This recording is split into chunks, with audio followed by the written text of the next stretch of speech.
So today we're going to make Creme Fraiche from heavy cream. Creme Fraiche is very, very similar to sour cream. It's a little easier to make. I can make it on my countertop, and we can do it pretty straightforwardly here. Looks like I've got a little too much cream. Oh, I know, Sarah. 2 cups heavy cream. Not too much, but a little more back. Nope.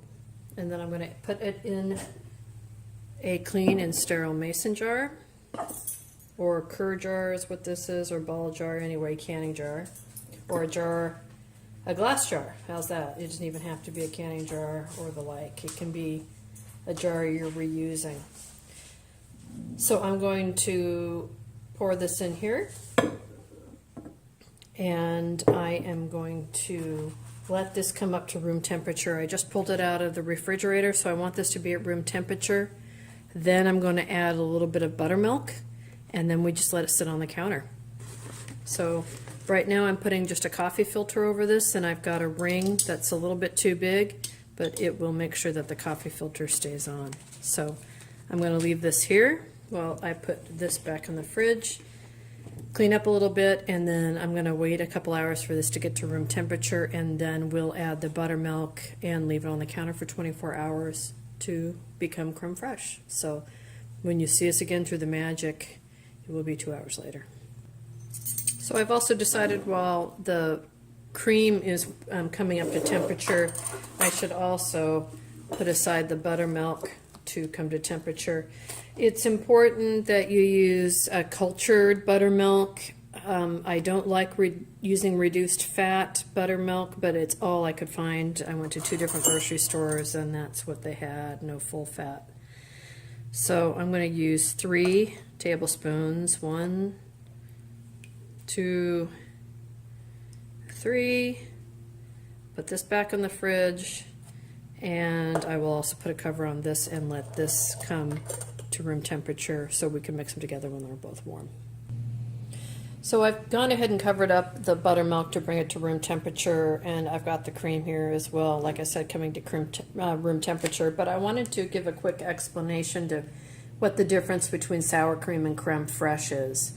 So I looked it up, and I found that sour cream has a fat content of about 20% and can include extra ingredients like gelatin, rennin, and vegetable enzymes to stabilize it and make it thicker.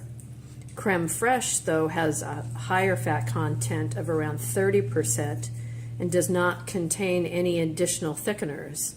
It naturally is thicker, has a richer flavor, and is slightly less tangy than sour cream. So I prefer creme fraiche.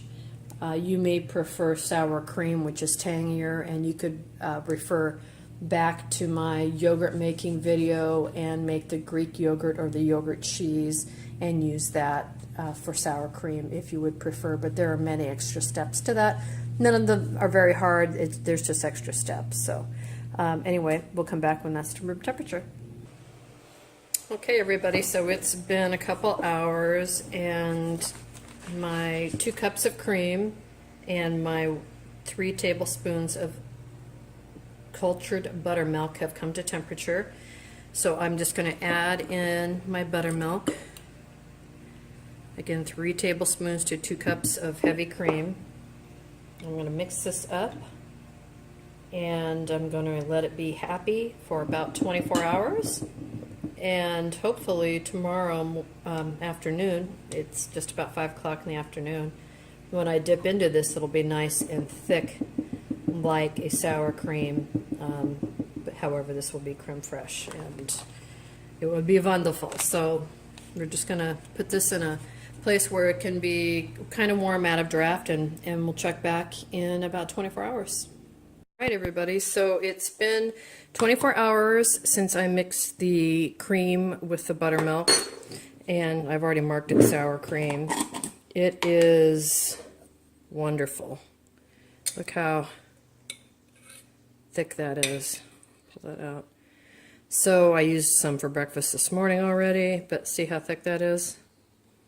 Don't be afraid to leave it on your counter or put it in your oven to stay at temperature. It needs to stay about 70 degrees. So what I did is I just flipped my oven on for a little bit, turned it off, until it reached about 80. Then I put this in there and just let it sit overnight. So remember sour cream, creme fraiche, yogurt, those are all soured milks. So if you're thinking your milk's going to go bad or your cream's going to go bad by leaving it on the counter, you're right. That's the process. We're fermenting it. So anyway, that's how easy that was. Now I've got a lot of sour cream or creme fraiche I can use. And the cost for me worked out to be less than a quarter of what it would have been if I bought this at the grocery store. Plus I don't have any thickeners in here.